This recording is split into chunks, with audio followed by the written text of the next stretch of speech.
हिज़्ब इख्तिलाफ और civil society का बंद कमरे में इजलास या कॉन्फ्रेंस एक मामूल की सियासी सरगर्मी है। हत्ता कि फ़ौजी दौर हुकूमत में भी ऐसे इजलास जिसमें मरकज़ी धारे की सियासी क़यादत या जमातें होती, उन्हें शायद ही कभी रोकने की कोशिश की गई हो।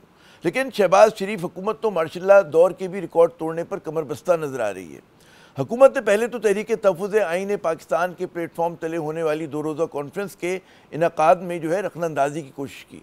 फिर बड़ी मुश्किलों से जब एक होटल में जगह मिली और पहले दिन का इजलास हो गया तो होटल इंतज़ामिया ने हिज़्ब इख्तिलाफ की क़यादत को आगाह किया कि वो यहाँ दूसरे दिन का इजलास नहीं कर सकेंगे। क्यों? इसलिए कि इन पर बहुत दबाव है। बकौल होटल के एक ओहदेदार के 150 के करीब होटल मुलाजमीन अपनी नौकरियाँ खो सकते हैं अगर उनके होटल पर इंतकामी बुनियादों पर हुकूमत ने ताला डाल दिया।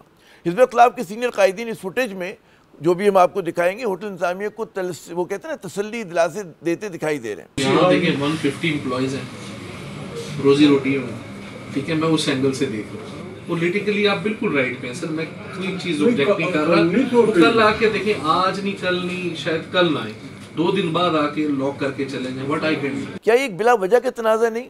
हुकूमत किस बात से खौफजदा है? क्यों पूरी दुनिया में पाकिस्तान की जग हसाई का सबब बन रही है? क्यों पाकिस्तान में तज़ादात को गंभीर बनाया जा रहा है? मुल्क के अंदर और बाहर आखिर क्या पैगाम दिया जा रहा है? एक तरफ आप खुद को जमहूरी मुल्क कहते हैं, लेकिन दूसरी जानिब हिज़्ब इख्तिलाफ अपनी जायज़ पुरअमन सरगर्मियाँ करने से कासिर है। यानी कि हुकूमत ने शहरियों के हर कानूनी और आइनी हक़ को जुर्म बना डाला। जब पुरअमन और जमहूरी जद्दोजहद के दरवाजे बंद किए जाते हैं तो उससे इंतहा पसंदी जन्म लेती है। मायूस झुंझलाए हुए जहन वो तशद्दुद की तरफ चले जाते हैं और इत्तेदाल पसंदों की आवाज़ वो घट जाती है। इस हवाले से हिज़्ब इख्तिलाफ के रहनुमाओं का शिकवा, शिकायत और गुस्सा वो 16 आने जायज़ है। तो हमने ये फैसला किया है कि इंशाअल्लाह कल ये कॉन्फ्रेंस ज़रूर होगी। ये हमारा हक़ है, ये हमारा आइनी हक़ है, और न सिर्फ आइनी हक़ है, मैं हम बात भी आइन की कर रहे हैं। तो ये इस हुकूमत की कमज़ोरी और नाकामी की सबसे बड़ी दलील है कि आज ये आइन के नाम से घबराते हैं, ये कॉन्फ्रेंस से घबराते हैं। आज जो मेरे ख्याल में 20-25 अरब रुपया लगाकर जो इश्तिहार अखबारात में दिए गए हैं, उनकी हकीकत ये है कि आज वो हुकूमत जो अरबों के इश्तिहार लगाती है, आज एक कॉन्फ्रेंस से खाइफ है। तो जनाब, हिज़्ब इख्तिलाफ ने हर सूरत में दूसरे दिन का इजलास मुनक्किद करने का ऐलान कर दिया और कहा है कि जी वहीं पर मुनक्किद करेंगे जहाँ पहले दिन का इजलास हुआ था। वैसे इस किस्म के जाबराना इक़दामात हुकूमत की ताकत और मजबूती के नहीं बल्कि कमज़ोरी और घबराहट के गम्माज़ हैं। हिज़्ब इख्तिलाफ में बहुत से वो मोतबर चेहरे शामिल हैं जो कल तक खुद नून लीग का हिस्सा थे या उसके इत्तेहादी थे।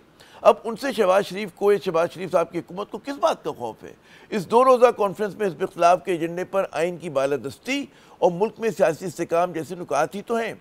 इससे रियासत और अवाम को क्या खतरा है? इस नए और बिला वजह के तनाज़े से पहले इजलास में सरबराह अवाम पाकिस्तान पार्टी शाहिद खाकान अब्बासी ने भी तो यही कहा था कि जी इस बैठक का मकसद आइन की बालादस्ती है और जब तक आइन की बालादस्ती कायम नहीं होगी मुल्क में सियासी इस्तेहकाम नहीं आ सकता। और ज़ाहिर है कि ये बात समझने के लिए बुकरात या सुकरात होना ज़रूरी नहीं है। अब क़यास ये किया जा रहा है कि जी साबिक़ वज़ीर-ए-आज़म जो हैं, ये शाहिद खाकान अब्बासी जो हैं, वो नए मुमकिन अपोजिशन इत्तेहाद की सरबराही के बड़े मजबूत तरीन उम्मीदवार हैं।